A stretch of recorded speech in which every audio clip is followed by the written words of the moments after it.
Jadi kalau dibandingkan antara IPO BUMN versus swasta gitu ya, kalau kita berkaca mungkin dari BUMN-BUMN sebelumnya yang sudah ada di Bursa Efek Indonesia, memang tidak terlalu kelihatan bedanya begitu ya dari respon pelaku pasar sendiri.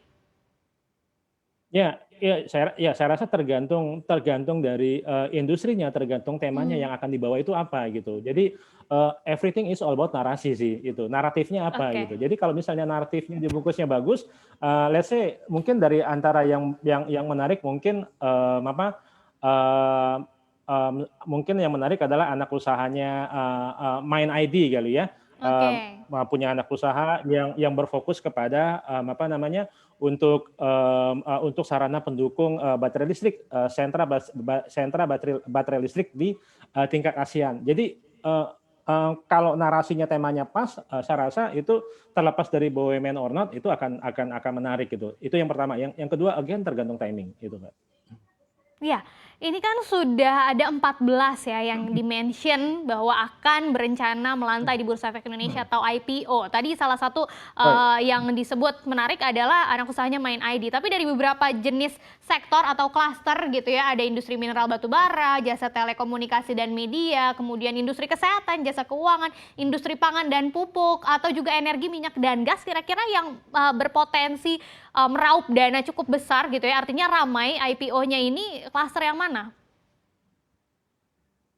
Eee, ada kemungkinan besar ya tematiknya itu lebih related jasa kesehatan ya, jasa Hmm, kesehatan lalu juga, mmm, energi terbarukan, sebagai, oke. infrastruktur pendukung, untuk, baterai listrik nasional, sebagai sentranya gitu untuk seluruh ASEAN. Jadi, saya rasa mungkin kedua tema itu yang lebih menarik. Jasa Mhm. kesehatan dan, anak usahanya Mind ID itu. Kalau untuk jasa keuangan sendiri karena mungkin sekarang kan lagi, bank digital gitu ya hype-nya dan sahamnya Ya, juga baru-baru ini naik lagi gitu dan di sini ada klaster jasa keuangan dari ya, EDC and Payment Gateway Himbara, kira-kira seperti apa nih? Apakah ini juga akan bisa bersaing dengan, digitalisasi perbankan yang lainnya? that might be attractive, kalau Mmm, menurut saya, karena temanya juga memang pas gitu. Jadi pasca mhm. pandemi adalah pasca, adaptasi, beradaptasi dengan, perubahan gitu. Nah, jadi beradaptasinya dengan perubahan adalah salah satunya mau tidak mau kita harus terima ataupun tidak terima, yaitu melalui proses digitalisasi, yaitu let's say misalnya edisi digital payment, ya which is artinya sekarang nantinya itu bank akan branchless gitu. Nah, jadi, Mhm. that might be, atraktif, naratif yang mungkin bisa dikemas oleh, Kementerian BUMN yang dipimpin oleh Pak Erick Thohir. Mhm. Sekarang kan transaksi, saham kita masih sepi gitu ya, ada yang bilang masih menanti momentum pertumbuhan ekonomi, kemudian juga, momentum, Ya. IPO-nya, Gojek dan Tokopedia begitu. Nah, kalau IPO BUMN ini sendiri bisa nggak sih, jadi sentimen positif juga untuk bisa kembali meramaikan pasar saham kita supaya transaksinya bisa naik lagi? Ya, saya rasa ini semuanya sama-sama, in the waiting game position juga gitu ya. Jadi, probabilitasnya adalah more than likely Kementerian BUMN pun juga akan menunggu timingnya gitu. Saya rasa Mhm, tidak akan terburu-buru di kuartal kedua ini gitu, karena, oke. sembari menunggu,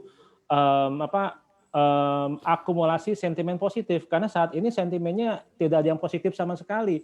Di kuartal ke Mmm, satu laporan keuangan, secara year on year itu ya kita sudah mengekspektasikan tidak bagus, itu bakal turun sekitar 20-25% EPS growth. Lalu, dari secara Q on Q, kuartal on kuartal dari Q4 ke Q1 2021 itu juga tidak begitu menggembirakan gitu. Jadi, there is no, bisa sesuatu yang bisa dipegang sebagai, sebagai pijakan untuk bisa membawa, sentimen yang lebih positif gitu. Karena kenaikan antara kuartal 1 2020 dengan kenaikan kuartal 1 2021 itu kenaikannya sudah hampir 50%. So, mhm. artinya investor akan ekspektasi, akan ekspektasi lebih gitu loh. Ini udah di-price in nih proses recovery-nya. So, what's next gitu loh. Jadi what's next-nya itu sesuatu yang bisa bikin gregetan. Bahasanya CNBC kan seperti itu, Iya, yang iya. gregetan gitu. Jadi Sentimen yang gregetannya itu belum ada buat saya gitu. Jadi Oke. feeling saya juga saya rasa Kementerian BUMN pun juga mempunyai feeling yang sama dengan saya kali. Mhm, Jadi mhm. kemungkinan mereka pun juga sama-sama in the waiting game position. Jadi ada kemungkinan besar antara Q2 Q3 baru mulai mereka aktif. Apakah mereka menunggu sentimen go to IPO Mhm. gabungan antara Gojek dan Tokopedia atau menunggu sentimen GDP kuartal kedua keluar. So Mhm. It's all depends on timing dan naratifnya. Saya rasa mungkin Mhm. Kementerian BUMN pandai lah ya membungkus naratif yang Iya. canggih gitu loh. Pasca pandemi semua perusahaan itu harus bisa adaptasi dengan proses digitalisasi. Jangan lupa untuk menginstal aplikasi CNBC Indonesia yang tersedia di App Store dan Play Store untuk terus mengikuti perkembangan berita ekonomi dan bisnis terkini.